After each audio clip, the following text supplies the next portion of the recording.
Well, I guess first question to you, Marie-Claire, have you faced this? Have you faced it in schools? Have you had cases coming before you? It is a prevalent issue, and I think there's far more cases out there that we're not hearing about. And so what I'm taking from today and what I'm glad about is the fact that we now have a resource that we can use to help us with this. Because one of the biggest issues for schools is lack of knowledge on the topic, and also lack of confidence with dealing with something that is so complicated. Like even looking at the legislation there, the quantity and the myriad of issues that can arise from one message. So, yeah.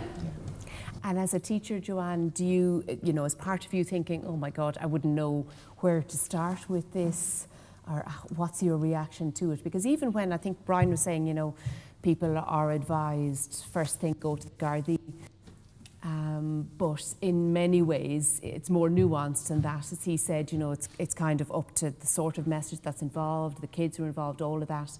What's your feeling about that? Do you? Yeah, I think there would be a lot of general fear amongst teachers, and that's originally why I got involved in this. I did research in this area for my master's, and I think even from talking to different teachers, the IT teachers will say, well, it's not my responsibility, it's the SPHE department's responsibility, and the SPHE teacher will say, well, it's an IT issue, it's not really up to me. So it's brilliant now that the resource is here and it's very clear, the information, because I think a lot of teachers would have a fear around the law, and the law is so complicated, and well done to Brian, he broke it down very well. But there is a very grey area there, and that's why it's amazing that we do obviously know now that we have the Gardaí that we can liaise with to just, I suppose, support us as schools and as teachers to know what's best going forward for students. Paul, it's an interesting question, the liability of the school and the teacher and the principal. Is it an area that you're still kind of grappling with? Do you feel here's just another problem that school principals are having to deal with?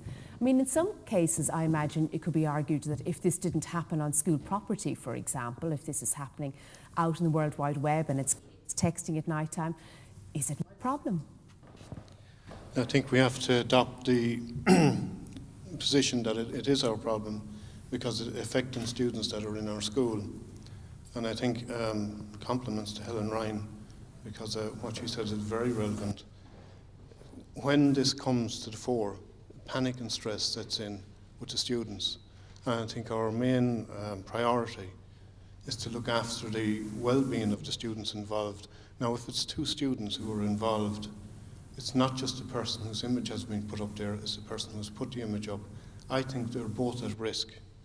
And while we may have our code of behaviour or policies in the school which we're going to follow, I think hand in hand in that we need to be going along and dealing with it from a pastoral aspect as well, because you don't know what sort of impact it's having on the mental well-being of a student. And this is not just a small thing that's happened, this is happening all over. We are only seeing the ones which are being reported to us. An awful lot of this is going unreported. It is a huge issue when it lands on your doorstep, because you drop everything else. You deal with it as what it is, a child protection issue. And is your first response to pick up the phone and ring the Gardaí? Well, I think your first response is to make sure that what you've heard is valid before you contact anybody else, because it could be very easy for a student to make an accusation that something is up to. You need some sort of validation that it's there. My first port of call would be to contact parents straight away, because even if you bring a student in and you're aware that they may have an image which is inappropriate stored on their phone, you cannot get them to hand over the phone and show me that image. What we would normally do is we would say, bring in a parent and say, look, we believe that there may be an image on your child's phone. Could you get the child to open the phone and can you check it? Because one of the things we try to do is, if there's an image there, I think the quicker it's gotten down off the internet, the better, because the less chance there is of it spreading further. And Danielle, I was going to ask you if you can maybe pass the mic down. I think that we might have a problem with the sound.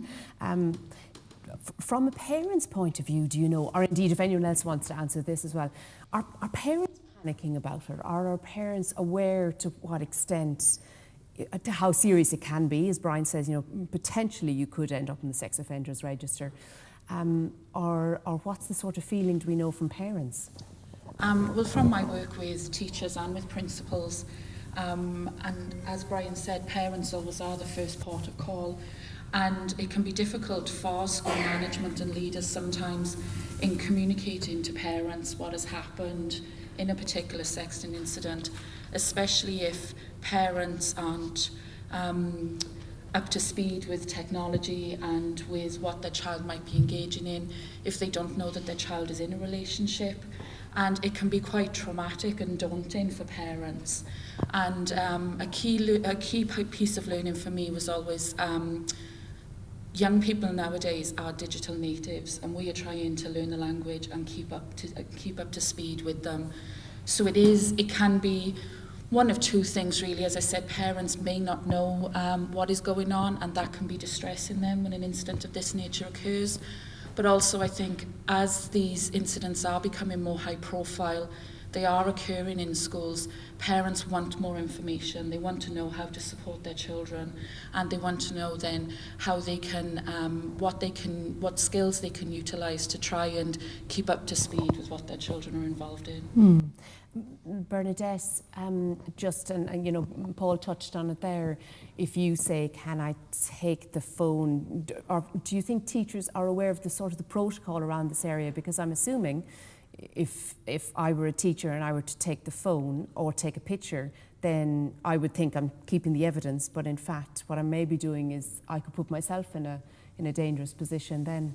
Yes, and it is a concern for boards of management and principals, the rights and responsibilities with regard to the ownership of the phone. And the reason a student may bring a phone to school, obviously for safety, for communicating with a parent if they need to be collected from school.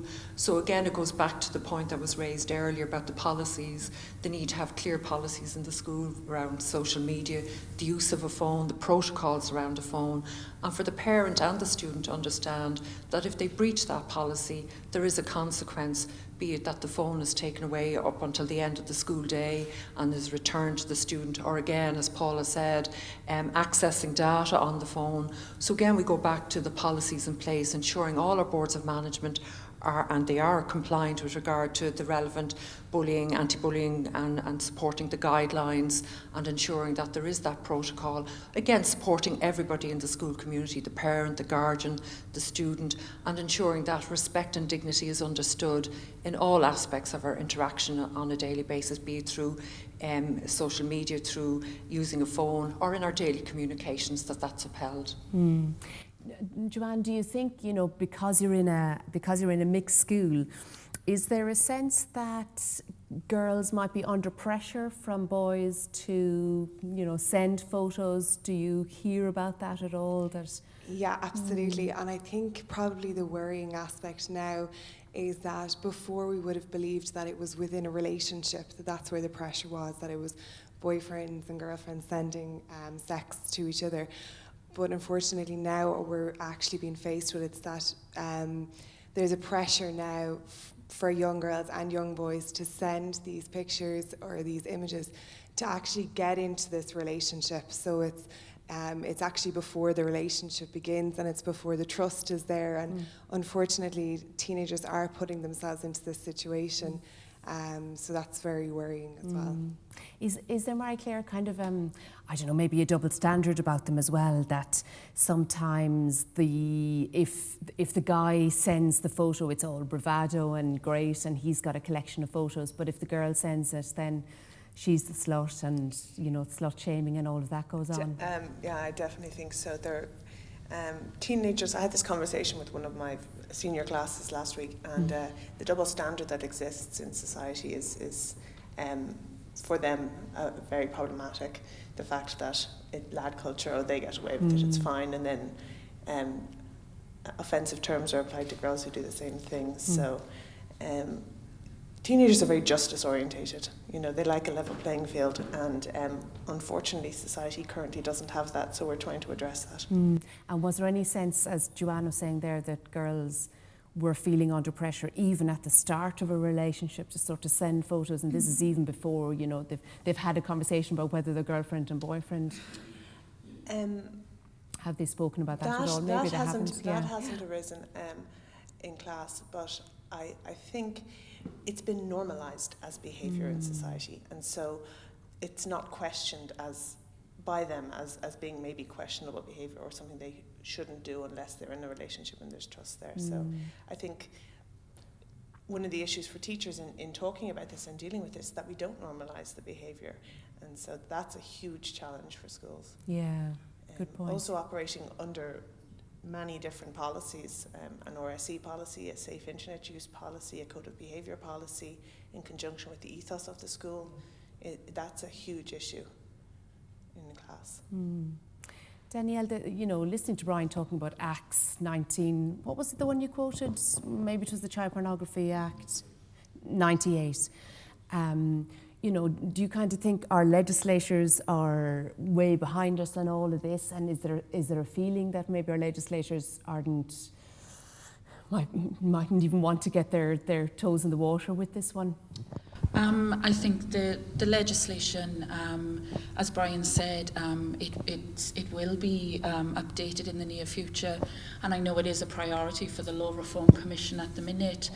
And as technology is advancing, so then does legislation need to advance as well. And I suppose it's something that we can't predict where technology is going to go in the future, so then it can be very difficult to predict the way that legislation will move forward. But the fact that it is a concern, that it is being addressed and it is being spoken about, is a huge advancement. And I know that the Child Traffic and Pornography Act, as Brian said earlier, it wasn't developed to charge children with offences. It was created to protect children as well, and that is something then that the Law Reform Commission are in the process of prioritising for the future. The other thing, Paul, I was just thinking, is there ever a chance that it could be an indication of something else going on with the child, you know, particularly if it's young teenagers that are involved in this, that it could be an indication of abuse in the home or anything like that, the teenagers might be more willing to send these photos, and maybe we should read a little bit more into it. Well, I think every case is going to be an individual case that you're going to be looking at.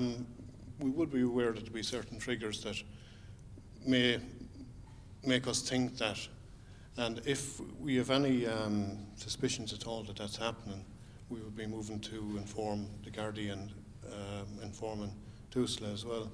But some of the times the images that are being put up are not even to do with students being in a relationship. A group of young boys or young girls getting ready to go out on a Saturday night, one of the things is when they're finished doing their makeup, putting on their finery for going out, they take photographs of themselves and take photographs of each other. And sometimes that's the route where some of the images, which to them may not seem in any way inappropriate, wind up on the internet. And the other thing is they're copying, if you like, some of the modelling programs on television where you have adults actually showing them that it's quite acceptable to be very poorly clad and in very provocative poses, and they're just trying to copy that. It's very innocent from their point of view, but the problem is when these images are put in front of them when they're sitting beside their parent. I think in the Lockers program you have an image of Mrs. Brown, and would you like to show this image to your grandmother?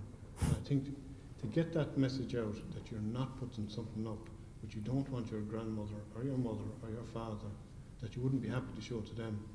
And I think what Superintendent Quinn was saying, that we need to go down the route of prevention, which is what the Lockers program is doing. We can do so much good by doing that. Yeah, Bernadette, just on that, you know, and I know Joanne touched on it, the whole normalisation. Are you getting the impression that teenagers nowadays are seeing it as part of life because popular culture around us, you know, I think someone mentioned to me in the last few days, if you look at someone like Kim Kardashian, when the very first reason that we heard about her was because a sex tape was found. And now a lot of people look up to her as this kind of role model, and you know she's trending every day on the internet, and that it's just become part of their daily lives. They think this is what happens, this is what being a teenager is all about. Well, increasingly we're getting queries into the joint managerial body to support principals who are faced with these issues presenting, where students, particularly girls, believe that this is normalising this type of behaviour, as Paul and other colleagues here have said. So again, it's something that their world is different to our world. They're communicating at a different level, at a different time. Most of this is outside school. It's late into the evening, into the night, and they're using their own devices to communicate at a different level that us adults communicate on a daily basis. So again, we have to understand and start the conversation. Again, as the student from St Mary's College there said, that we need to start the conversation and have a greater understanding, a greater communication with our students, with the wider community, and building that community with the Gardaí to understand where this might lead. Greater emphasis on prevention and intervention and restorative justice for those that might be hurting because of this. What do we need, Joanne, do you think? Do information nights in schools with parents, would that work? Do we need to make sure parents are on board and in the school with you having these conversations? Yeah, absolutely. I think information is key, and like this resource lockers is going to benefit a huge amount of students, because ultimately there is a complete lack of education there, a complete lack of awareness. The students are not aware of the long-term consequences of participating in sexting. They're kind of think, oh, it might be embarrassing, you know, people might think differently of them, but ultimately they don't seem to be aware that it could impact on them getting a job in the future. As we already mentioned, that, you know, the internet doesn't delete anything really, so it could be brought back up in 10 or 15 or 20 years' time for their children to see. So I think education is key, but parents have to be on board as well, and they have to kind of realise, as well as teachers in school and as principals and vice principals are obviously aware, parents have to be aware, and they have to definitely speak to their children at home about this, and they also have to, I suppose, keep an eye on their children and on their activity on mobile phones, and talk to them about ultimately, if they're involved in sexting, how it could impact on their life. Okay, thank you. Thank you to our panellists.